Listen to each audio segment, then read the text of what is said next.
Welcome back to Recreational Garage. We got subframe connectors. Been waiting on these for a little bit here. They are super nice. They're from Mike Meyer Inc. out of California. And I am excited to put them on. The instructions look pretty easy. Basically hold them up in place, mark off where you're going to be welding so you can clean off paint, grime, undercoating, whatever. Then put them back up in there, tack weld them, make sure they look good, and then weld them all the way in. So should go pretty smooth, hopefully. Anyway, let's get to it and see what we can get done.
All right, made great progress. Got the subframe connectors all installed. Went really well. They fit really nice. I like these subframe connectors. They look stout.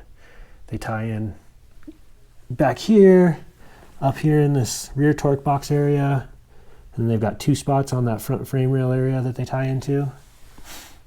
It would have been easier to install without the mini tubs just for this one weld at the top here. You can see it's kind of tight. It's hard to get in there. And it would have been kind of easier. I bet it would have been a little bit more perfect if I installed them at the same time as that front frame rail piece up there. But all in all, really smooth, really good.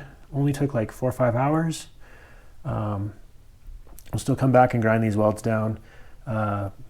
But that'll be part of the next work we do. So anyway, these went awesome. So thanks for watching. Hope everyone has a great Thanksgiving, and we'll see you next time.